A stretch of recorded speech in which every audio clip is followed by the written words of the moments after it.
Welcome to the online classes of class 9 subject science. Last turn पर हमने क्या पढ़ा था? हमने पढ़ा था कि एटम क्या होते हैं, और एटम क्या होते हैं? सबसे स्मॉल यूनिट, केमिस्ट्री की सबसे स्मॉल यूनिट क्या होती है? एटम होती है। इनका साइज 10⁻⁹ m होता है। ठीक है, ये हम पढ़ चुके थे। एटम्स बहुत सारे फॉर्म में पाया जाता है। ठीक है, तो एटम्स जो है वो एलिमेंट्स की फॉर्म में भी पाया जाता है। ठीक है, और एटम्स जो है एलिमेंट्स की फॉर्म में भी प्रेजेंट होता है, मॉलिक्यूल्स की फॉर्म में भी प्रेजेंट होता है। ठीक है, तो हमने इतना देखा था। अब हम देख रहे हैं, एटम की साइज देख ली थी और एटम की शेप देखी थी, और वो किसने दी थी? डाल्टन ने दी थी। ठीक है, हमने एटम्स के नाम भी लिखे थे, जैसे एल्यूमिनियम को सिंबल, एटम को सिंबल में रिप्रेजेंट करना तो Al से रिप्रेजेंट करते हैं। ठीक है, और जैसे आर्गन को Ar से करते हैं, सोडियम को Na से करते हैं, कॉपर को Cu से करते हैं। और इनको ऐसे क्यों रिप्रेजेंट करते हैं? बिकॉज ऑफ, क्योंकि अगर हम लोगों को कहीं मेंशन करना होता है कि एल्यूमिनियम, तो हम बार बार एल्यूमिनियम की स्पेलिंग लिखने से बेटर है Al लिख लें, उसके सिंबल से लिख लें। ठीक है, जिससे हमारा टाइम क्या होता है? बचता है। शॉर्ट में लिखना, क्लोरीन को Cl से। तो इनके लिए कुछ सिंबल दिए हैं, वो किन्होंने दिए? डाल्टन ने दिए। इस तरीके से इनको शॉर्ट बनाने के लिए सिंबल्स दिए हैं। अब हम देखेंगे एटॉमिक मास। आज हमारा टॉपिक है atomic mass. The mass of an, एक second, the mass of an atom of an element is called atomic mass. Atom का जो मास होता है वही एटॉमिक मास होता है। ठीक है, atomic mass, therefore its mass is very small. तो इनका जो मास होता है वो बहुत कम होता है। क्यों? क्योंकि इनका साइज भी बहुत कम होता है। Atomic mass are very small. To express atomic mass, a unit called atomic mass unit. Atomic mass को लिखने के लिए जो यूनिट होती है उसको एटॉमिक मास यूनिट कहते हैं, जिसको ये सिंबल मतलब यूनिट का सिंबल है म्यू, इससे रिप्रेजेंट करते हैं। It's commonly use. The atomic mass unit is defined as follows. नीचे दिया गया है, देखो। The mass equal to 1/12 of the mass, यानी कि 1/12 मास किसका है? कार्बन का। कार्बन कौन से नंबर पर आता है? मैंने आपको एटॉमिक टेबल लिखवाई है कि hydrogen, helium, lithium, beryllium, boron, carbon, ये लाइन से होते हैं बेटा। ये 112 हैं गिनती में। ओके, तो एटम का जो मास होता है वो एटॉमिक मास होता है। अब मास कैसे निकालते हैं? जैसे कार्बन 6 नंबर पे आता है, तो 6 का जस्ट डबल क्या हो जाएगा? 12 हो जाएगा। इस तरीके से कार्बन का तो बहुत इजी है, और हम लोगों को कुछ एटम्स के मास जो है वो लर्न करने पड़ेंगे। ये दिए गए हैं, तो एटॉमिक मास क्या करने पड़ते हैं? हमको लर्न करने पड़ते हैं, मतलब निकाले गए, साइंटिस्ट ने निकाले इनको। तो एटॉमिक मास को क्या करना पड़ेगा? मतलब फिक्स है ये, तो हमको लर्न करने पड़ेंगे। एटॉमिक मास जैसे कि देखो यहाँ पे आपको दिए हुए हैं, देखो एल्यूमिनियम हम लोग पढ़ चुके हैं, है ना। एल्यूमिनियम का पहले यहाँ पे सिंबल दिया हुआ है, यहीं की यहीं आपको लर्न हो जाएगा। एल्यूमिनियम को किससे रिप्रेजेंट करेंगे? Al से। और इसका एटॉमिक मास देखो म्यू में दिया हुआ है 26.93। ठीक है, तो हम लोगों को ये फिक्स मास निकाले गए हैं, हम लोगों को लर्न करने पड़ेंगे। Argon Ar 39.95। ठीक है, तो हम लोगों को सबके मास लर्न नहीं करने, लेकिन जो कॉमनली ज्यादा पूछे जाते हैं उनके मास हमको लर्न करने पड़ेंगे। जैसे हीलियम है, हीलियम जो है वो 2nd नंबर पे आता है, तो इसका एटॉमिक मास है 4। ठीक है, इस तरीके से मोस्टली एटम के मास जो है वो डबल हैं। जैसे क्लोरीन है वो 17 नंबर पे आता है, तो इसका मास है 35 पॉइंट समथिंग। तो पॉइंट में भी कुछ दिए हुए हैं, तो हम लोगों को वो एग्जैक्टली एटॉमिक मास इनमें से लर्न करने पड़ेंगे। ठीक है, तो एटॉमिक मास आपको समझ में आ गया। एटम का जो मास होता है और इसकी जो यूनिट होती है वो म्यू होती है, और एटॉमिक मास फिक्स है, जो कि हमको क्या करने हैं? लर्न करने हैं। There are in all 118 elements known to present. आज के टाइम में, मतलब अब तक कितने एलिमेंट्स ढूंढे गए हैं? 118। Only 90 of these occur in nature. इनमें से 90 जो हैं वो नेचर में हैं। The rest are man made. और जो बचे हुए 90 के बाद की जो सीरीज है उसमें जो भी है एलिमेंट्स वो मैन मेड है, मतलब कि मैन ने बनाए। The atom of different elements differ from each other, so there are in all 118 different type of atoms. तो टोटल जो कितने हैं वो 118 different type of atoms है. So if atom could not combine together, there would be only 118 different substance in the world. But as we know, the world around us consists of millions of different substances with different properties. तो देखो सारी चीजें किससे मिलकर बनी हुई है? Atom से ही मिलकर बनी हुई है, तो बहुत सारे एटम्स प्रेजेंट हैं, ठीक है, जिसकी वजह से अलग अलग एटम की वजह से सबकी प्रॉपर्टी, जो सारे सामानों की प्रॉपर्टी होती है वो क्या होती है, अलग अलग होती है। तो वो किसकी वजह से होती है, एटम की वजह से ही होती है, ठीक है। This could become possible because atoms are able to combine with each other in different ways. और एटम अलग अलग तरीके से आपस में जुड़े हुए होते हैं और उनके जुड़ने से ही वस्तुओं का निर्माण होता है। तो सब एटम की प्रॉपर्टी अलग अलग होने की वजह से सारी वस्तुएं क्या है, अलग अलग है। एटम समझ में आ चुका है आपको। अब हम पढ़ रहे हैं व्हाट इज मॉलिक्यूल। मॉलिक्यूल क्या है। मॉलिक्यूल की डेफिनेशन क्या होती है, a molecule is an aggregate of two or more than two atoms of same or different elements in a definite arrangement. Molecule क्या होते हैं, दो या दो एटम का आपस में कंबाइन होना। अब वो भी अलग अलग टाइप से होते हैं कि एक तो सेम एटम कंबाइन हो रहे हैं, जैसे कि हाइड्रोजन और हाइड्रोजन आपस में मिलकर क्या बना रहे हैं, H2।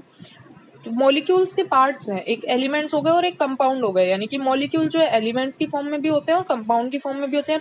अगर सेम टाइप के एटम आपस में जुड़े हुए हैं, देखो हाइड्रोजन को अगर हम अलग से H से रिप्रेजेंट कर रहे हैं वो तो क्या हो गया, एटम, ठीक है। और ये आपस अगर दो या दो से ज्यादा की फॉर्म में है तो क्या हो गया, मॉलिक्यूल।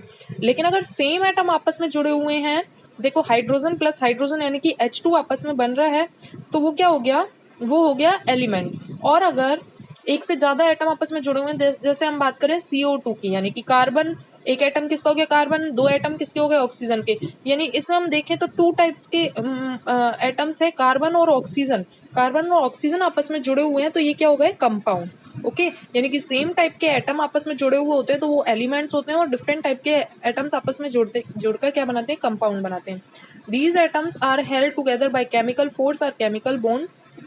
ये एटम आपस में केमिकल फोर्स की वजह से जुड़े हुए होते हैं। और molecule of a substance show all chemical properties of that substance.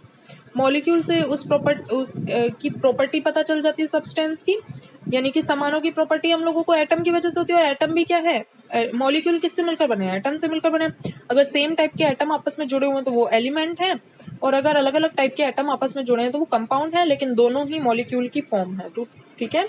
Chemical formula of molecule. Molecule का chemical formula, these are of two types, molecular formula और एम्पीरियल फॉर्मूला। टू टाइप से होता है इनका, मॉलिक्यूलर फॉर्मूला और empirical formula.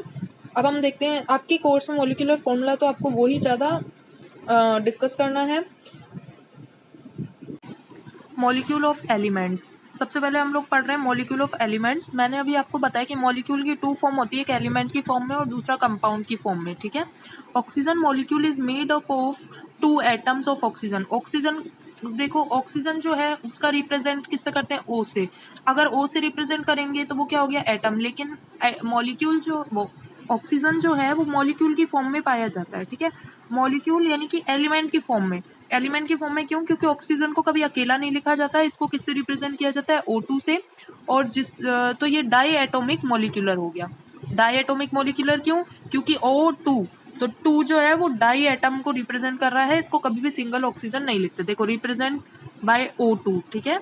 Hydrogen, nitrogen, fluorine, chlorine, bromine and iodine are other example of diatomic molecule. तो ये सब di atomic molecule के हैं, क्योंकि हाइड्रोजन को H2 से रिप्रेजेंट करते हैं, नाइट्रोजन को N2 से, है ना, ये रिप्रेजेंट लिखे हुए हैं देखो, F2 से, फ्लोरीन को, क्लोरीन को Cl2 से, ब्रोमीन को Br2 से, I2 से respectively. The symbolic representation of molecule of a substance representing the actual number of various atoms present in the called molecular formula। तो ये जो नंबर दिख रहे हैं हमको, ये मॉलिक्यूलर फॉर्मूला ही है। जैसे कि हम लोग, मैं आपको एग्जांपल बता रही हूँ, कार्बन डाइऑक्साइड CO2, ठीक है। तो इसमें क्या हमको पता चल रहा है कि कार्बन का 1 एटम है, क्योंकि कार्बन के आगे कोई भी डिजिट नहीं लिखी, और ऑक्सीजन क्या है, 2 एटम है, तो carbon dioxide containing 1 atom of carbon and 2 atom of oxygen. The number of atom, all the elements present in a molecule of a substance is known as atomicity of the molecule। तो इसको एटोमोसिटी भी बोलते हैं, क्योंकि जिससे number of elements पता चल रहे हैं हमको, तो ये क्या है, एटोमिसिटी, ठीक है।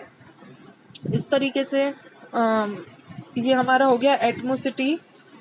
यानी कि हमने अभी क्या देखा है, मॉलिक्यूल ऑफ एलिमेंट्स देखे हैं। नेक्स्ट टर्न पर हम लोग मॉलिक्यूल ऑफ कंपाउंड देखेंगे, ठीक है। यहाँ पे हम लोगों को ये टॉपिक क्लियर करना है, सिग्निफिकेंस ऑफ मॉलिक्यूलर फॉर्मूला। यहाँ पे आप ये और देख लो कि आर्गन जो है आर्गन जो है वो मोनो एटॉमिक होता है, यानी कि उसमें एक ही एटम होता है। हीलियम मोनो एटॉमिक होता है। ऑक्सीजन मैंने बताया O2 से रिप्रेजेंट करते हैं, तो 2 एटम होने की वजह से डाई एटॉमिक। हाइड्रोजन भी डाई एटॉमिक। नाइट्रोजन N2 ये भी डाई एटॉमिक। क्लोरीन Cl2 ये भी डाई एटॉमिक होता है। फास्फोरस टेट्रा एटॉमिक मतलब कि P4 से रिप्रेजेंट करेंगे, ठीक है। और सल्फर जो है वो पॉली एटॉमिक, इसमें बहुत सारे एटम्स होते हैं। तो ये एटमोसिटी होती है कि भाई कितने एटम प्रेजेंट है। जैसे आर्गन का 1 है तो मोनो एटॉमिक, हीलियम का भी 1 होता है तो मोनो एटॉमिक, इस तरीके से। जिसमें 2 होंगे वो डाई एटॉमिक, जिसमें 3 होंगे ट्राई, जिसमें 4 होंगे टेट्रा, और जिसमें 4 से भी ज्यादा यानी बहुत सारे होंगे तो वो पॉली एटॉमिक हो गया। Significance of molecular formula. तो मॉलिक्यूलर फॉर्मूला का सिग्निफिकेंस क्या है? It indicates the number of various atoms present in molecule of the compound. तो कंपाउंड में कितने एटम प्रेजेंट हैं ये इंडिकेट करता है। Molecular formula gives the number of gram atoms of each element present in mole of the compound. तो compound में कितने ग्राम एटम प्रेजेंट है, ठीक है। इससे मास पता चल सकता है हम लोगों को एटम का, क्योंकि जितने एटम प्रेजेंट होंगे उससे उसका मास निकल सकता है। It indicates the name of various elements present in the compound. अब जो सिंबल होते हैं, जैसे कि हमने CO2 की बात की तो हमको नेम पता चल रहा है कि कौन कौन से एटम है। C को किससे रिप्रेजेंट करते हैं? कार्बन से। O को किससे रिप्रेजेंट करते हैं? ऑक्सीजन से। तो एटम के नेम भी पता चल जाते हैं, ठीक है। और relative molecular mass of the compound can be calculated. तो इससे मास का हम लोग कैलकुलेशन कर सकते हैं। जैसे कार्बन का मास मैंने अभी आपको लास्ट टॉपिक में अभी बताया था कि इनके मास फिक्स होते हैं। तो कार्बन का जैसे 12 है मास, और ऑक्सीजन का कितना है जो भी है, तो उन दोनों को हम ऐड करके CO2 का मास हम लोग क्या कर सकते हैं? निकाल सकते हैं। तो मास निकल सकता है। आज मैंने आपको जो भी पढ़ाया, हमने पढ़ाया एटॉमिक मास, ठीक है। और हमने क्या पढ़ा है? मॉलिक्यूल्स क्या होते हैं, मॉलिक्यूल्स की form, molecule as a element और molecule as a compound. Molecule as a element हमने आज पढ़ा है। इसमें एटमोसिटी भी मेन है। एटमोसिटी से क्या पता चल रहा है कि मॉलिक्यूल कितने प्रेजेंट है। कि जैसे हाइड्रोजन है वो 1 एटम पाया जाता है, तो 1 एटम के लिए हम मोनो एटमिक बोलते हैं उसको। तो ये ठीक है, इस तरीके से। जैसे हाइड्रोजन डाई एटमिक होता है क्योंकि 2 एटम इसके होते हैं, ठीक है। हीलियम का 1 एटम होता है तो उसको मोनो एटमिक बोलते हैं। तो हमको ये याद रखना पड़ेगा कि डाई एटमिक कौन कौन से होते हैं मोस्टली, ठीक है। तो इस तरीके से। और सिग्निफिकेंस ऑफ मॉलिक्यूलर फॉर्मूला जितना मैंने पढ़ा है उसके नोट्स में आपको व्हाट्सएप पर प्रोवाइड करा दूंगी। Thank you.